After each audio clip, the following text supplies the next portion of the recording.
Hamilton finished 9th, almost 1 second off pole. And worst of all, 6/10 off Leclerc, his own teammate. How is this possible in a car with updates that promised a massive leap in performance? Qualifying for the 2025 Bahrain Grand Prix left the entire paddock speechless. Lewis Hamilton, Ferrari's new star signing, finished in a disappointing 9th place. An unthinkable result considering the level of expectation and enthusiasm his arrival in Maranello generated. But the most shocking thing wasn't just the grid position. It was the performance gap with his teammate Charles Leclerc. Leclerc qualified 3rd, just a few tenths off pole. Hamilton, meanwhile, finished almost a full second off the time of Oscar Piastri, who took pole for McLaren. But even more alarming, there were exactly 6 tenths between him and Leclerc. In a top-tier team where both drivers have access to the same equipment, that gap is enormous. It's the kind of difference usually seen between a top-flight car and a midfield car, not between teammates. The images from the session spoke volumes. On his first attempt in Q3, Hamilton exceeded track limits and his lap was eliminated. That pressure forced him to push the limit on his second attempt, but the time simply wouldn't work. His SF25 didn't seem to have the stability or traction that Leclerc's car did. This raises a big question. Is it really a problem with the car, or with Hamilton's adaptation? Those at Ferrari tried to maintain their composure, but the frustration was palpable. On the radio, just after finishing his final lap, Hamilton apologized to his team. An unusual gesture for him, it shows that the British driver himself is aware that he isn't living up to expectations. His words after getting out of the car confirmed this. "I don't have many answers, I just wasn't fast today." This wasn't just any bad qualifying. It was a symptom of something deeper. Hamilton arrived at Ferrari to compete for his 8th title, but after 4 races, the signs aren't positive. His sprint win in China was a flash in the pan, but long qualifying remains his Achilles heel. And while he struggles to understand the car's behavior, his teammate is already comfortable, competitive, and a firm contender for the podium. This internal contrast is what makes this 9th place finish not only worrying, but potentially revealing. Because if the car can be 3rd with Leclerc, but 9th with Hamilton, the problem is clearly not the machine. In short, qualifying in Bahrain was much more than a poor position. It was a direct blow to the narrative of Hamilton's resurgence at Ferrari. A reminder that in Formula One, talent alone isn't enough if it's not accompanied by adaptation, technique, and a total connection with the car. And so far, Hamilton hasn't managed to find that balance. Ferrari arrived in Bahrain with an ace up its sleeve. A promising package of updates, meticulously designed over the winter and fine-tuned at the Maranello factories, aimed at closing the gap with McLaren and Red Bull. In theory, it was the necessary step for the SF25 to become a true contender. In practice, it was a different story. The core of these updates centered on a new design of the car's floor, a critical component in the current ground effect era of Formula One. The improvements included tweaks to the Venturi ducts, modifications to the leading edge of the floor, and specific changes to the rear diffuser. All of these changes aimed for one thing: improving downforce at the rear of the car and stabilizing airflow under the chassis. Jerome D'Ambrosio, deputy team principal, was clear before the weekend. He didn't promise miracles. According to him, these improvements were designed to deliver incremental, not revolutionary, performance. His message was cautious. We want to add load, improve on what we're already doing well, and continue the evolution we started in pre-season. It was a veiled warning to those expecting a completely transformed Ferrari. In the practice sessions, the results seemed encouraging. Hamilton said confidently, "The upgrades are definitely working. A big thanks to everyone at home for bringing them." That phrase raised hopes. The feeling was that Ferrari had finally hit the nail on the head. The car seemed more stable, more manageable, and faster in key sections of the circuit. However, in qualifying, that expected performance didn't translate into consistent results. Leclerc confirmed this with an excellent 2nd place, just tenths off pole. But Hamilton, in the same car, couldn't find any rhythm. The contrast wasn't only visible on the stopwatch, it was evident in the way both drivers handled the car.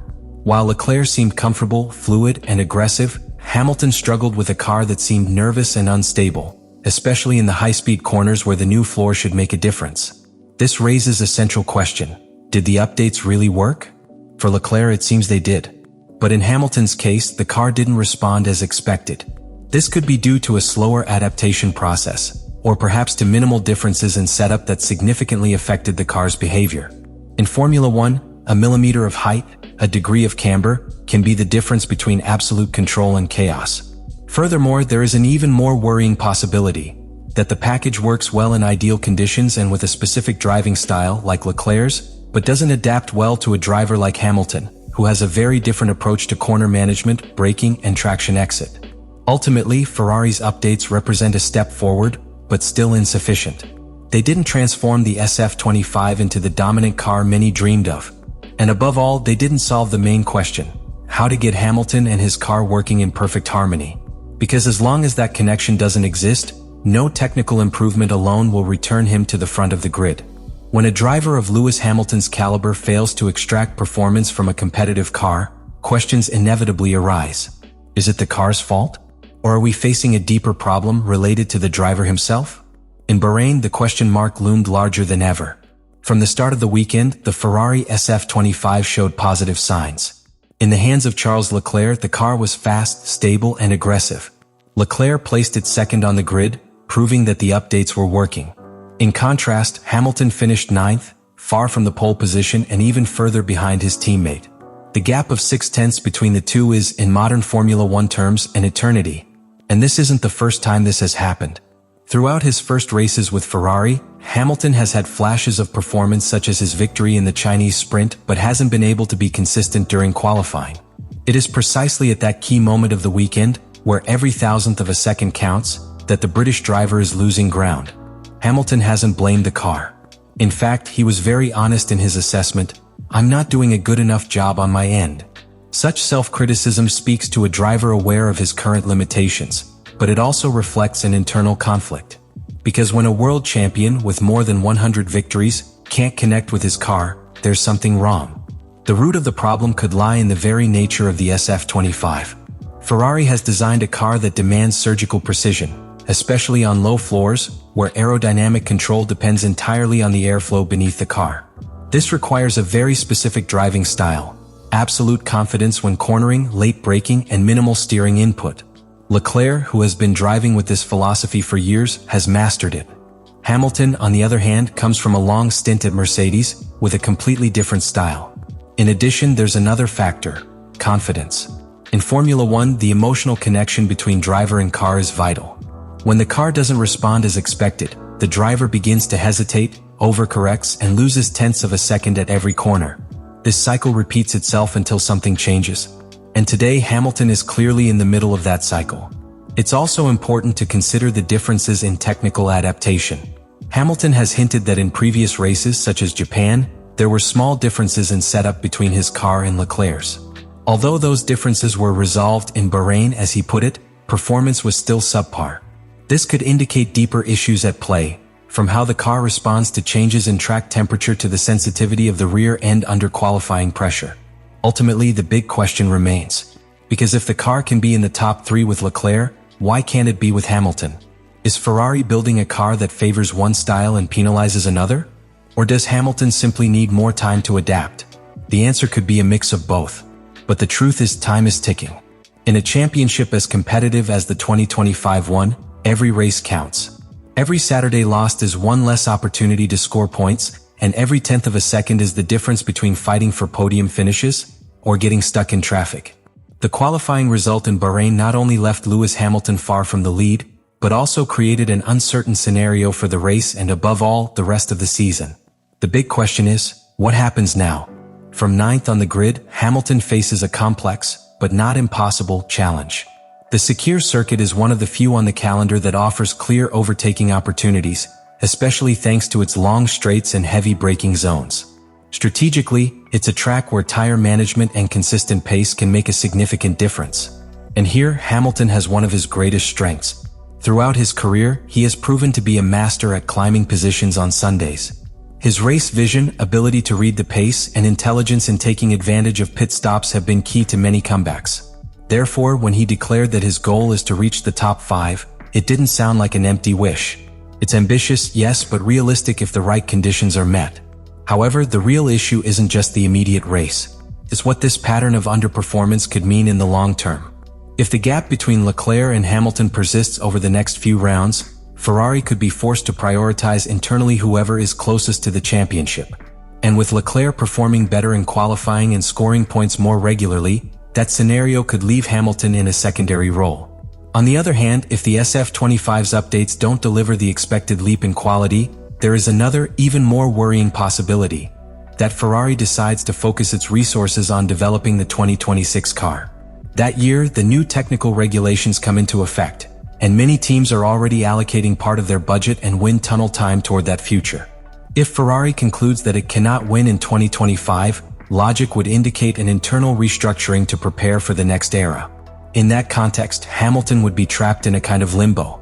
He arrived at Ferrari with the promise of fighting for an 8th title, but if the team decides to look ahead, his season could become a year of forced transition.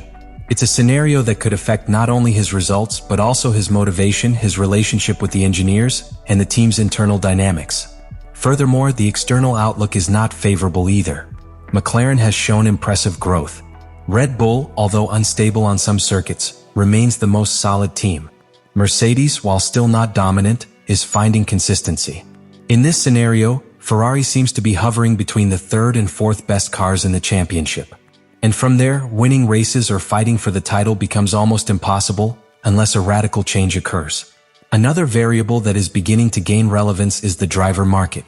If results aren't forthcoming, Ferrari's media environment could become volatile. External pressure, leaks, and rumors about future signings could begin to circulate, especially if Hamilton doesn't quickly find his best form. And in modern Formula One, patience is a scarce resource. In conclusion, what could happen now is a fork in the road. If Hamilton has a great race in Bahrain and strings together good results in the coming races, he could reverse the narrative. He could regain confidence, strengthen his position within the team, and demonstrate that Ferrari's commitment still makes sense. But if the problems persist, if the gap with Leclerc widens and the results don't come, his time at Ferrari could begin to be tinged with frustration and disappointment. What happens in the next 3 or 4 races will be decisive. Not just for his season, but for his legacy. Because in Formula One, everything can change in a matter of weeks. And time for now is not on his side. What we're seeing with Lewis Hamilton at Ferrari isn't just a technical issue, nor a simple adaptation to a new car. It's something deeper. It's the story of a champion facing, perhaps for the first time in his career, a barrier he can't overcome with talent alone. It's the internal struggle of someone accustomed to dominating, who now must relearn from scratch, in a completely different structure, with a car that doesn't yet speak his language. The situation is more symbolic than it seems. The most successful driver of all time, in the most iconic team in the history of Formula One. And yet, that dream alliance is currently walking on thin ice. The connection between Hamilton and Ferrari still doesn't exist. And if it doesn't appear soon, the epic tale everyone was hoping for could turn into a story of what could have been. The pressure is real. The media is already questioning it. Fans are beginning to have doubts.